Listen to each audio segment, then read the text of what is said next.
જય શ્રી કૃષ્ણ. આજે આપણે લીંબુ સોડા બનાવવાની છે. તેના માટે લીંબુ કાપી લઈશું.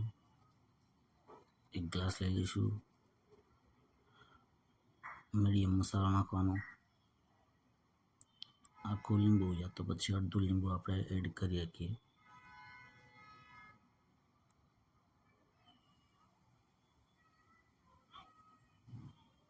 નાલાઈ લેવાનું થોડુંક, એટલે બધું મિક્સ થઈ જાય આખું લીંબુ હારે.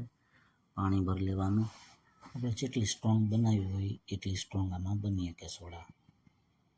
હમણાં ઉનાળાની સિઝન આવે છે તો આપણે લીંબુ સોડા પીવાનું જ વધારે આગ્રહ રાખીએ છીએ બધાને. તો તમે પણ લીંબુ સોડા જ વધારે પીજો.